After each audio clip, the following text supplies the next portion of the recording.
আসসালামু আলাইকুম ওরহমতুল্লাহ। আলহামদুলিল্লাহ রব্বিল আলমিন, আসসালাতু আসসালামু আলা রসুলিহি ওয়া আলা আলিহি ওয়াসহাবিহি আজমাইন। আমাদের পুরো জীবনটাই আল্লাহ তাআলার দেয়া নেয়ামত। এর মাঝে শ্রেষ্ঠ একটি নেয়ামত হচ্ছে কথা বলার ক্ষমতা।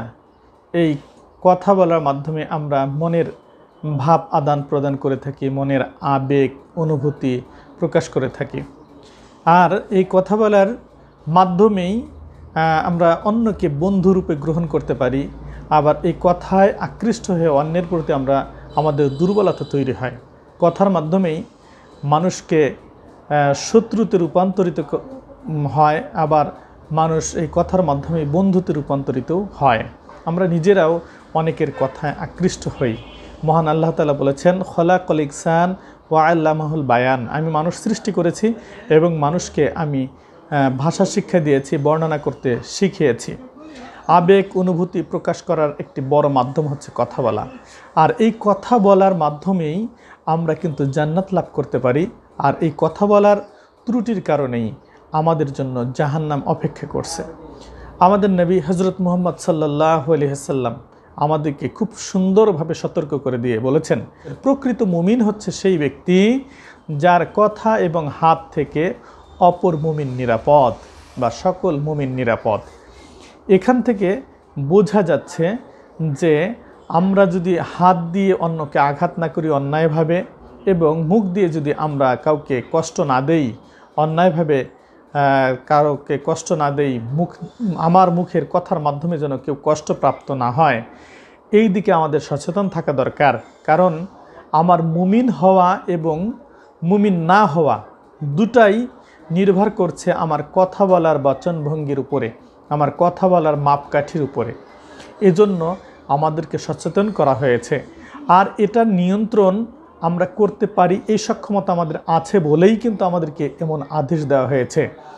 আরও বলা হয়েছে, রাসূল সাল্লাল্লাহু আলাইহি ওয়াসাল্লাম বলেছেন, তোমরা যদি আমাকে দুইটি অঙ্গের নিশ্চয়তা দাও, অর্থাৎ দুইটি অঙ্গ দ্বারা যদি তোমরা কোনো গুনাহের কাজে লিপ্ত হবে না এমন নিশ্চয়তা আমাকে দিতে পারো, আমি তোমাদের জন্য জান্নাতের নিশ্চয়তা দেব। তার মধ্যে একটি হচ্ছে দুই ঠোঁটের মধ্যবর্তী স্থান মুখ, এবং দুই চোয়ালের মধ্যবর্তী স্থান লজ্জা স্থান। তোমরা যদি এই দুইটি অঙ্গ দিয়ে কোনো গুনাহের কাজে লিপ্ত না হও, এই দুইটি অঙ্গ নিশ্চয়তা যদি দাও যে এই দুইটি অঙ্গ দিয়ে কোনো গুনাহের কাজ করবে না, তাহলে আমি তোমাদের জন্য জান্নাতের নিশ্চয়তা দেব। তো এই জন্য আমাদের কথা বলার সময়ে আমাদের মাপকাঠি রেখে কথা বলা দরকার। হযরত মুসা আলাইহিস সালাম আল্লাহ তাআলার কাছে দোয়া করেছিলেন, ওয়াহলুল উকুদাতাম মিন লিসানি ইয়াফকাহু কওলি। হে আল্লাহ, আমার মুখের জড়তাকে দূর করে দিন যাতে তারা আমার কথাকে বুঝতে পারে। তো এখানে মুসা আলাইহিস সালাম আল্লাহ তাআলার কাছে এই কথা বলা, সুন্দরভাবে কথা বলার জন্য, কথা বলার যোগ্যতা লাভ করার জন্য আল্লাহ তাআলার কাছে দোয়া করেছিলেন। এছাড়াও মহান আল্লাহ তাআলা কোরআন মাজিদে আরও বলেছেন, ওয়াইলুল লিকুল্লি হুমাজাতিল লুমাজা। দুর্ভোগ ওই দুই ব্যক্তির জন্য যারা মানুষের প্রকাশ্যে নিন্দা করে, অথবা যেই ব্যক্তি মানুষের গোপনে নিন্দা করে।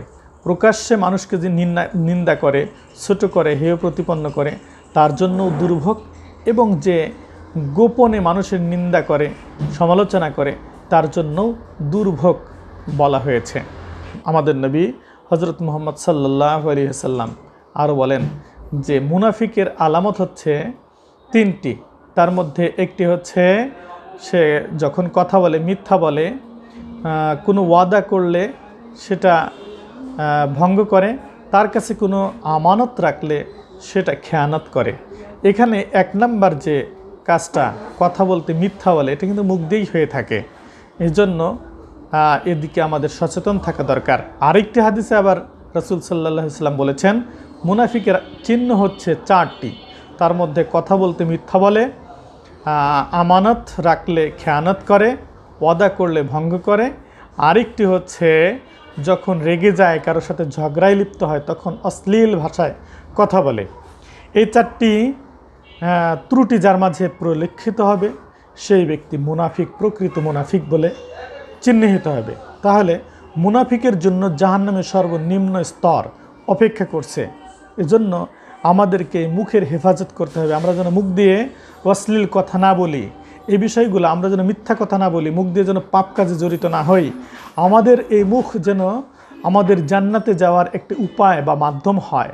আমাদের এই মুখের কারণে, মুখের সঠিক ব্যবহার করতে ব্যর্থ হওয়ার কারণে যেন আমাদেরকে জাহান্নামে যেতে না হয়, এজন্য আসুন আমরা সাবধান হই। আল্লাহ তাআলা আমাদের মুখের ব্যাপারে সচেতন থাকার তৌফিক দান করুন।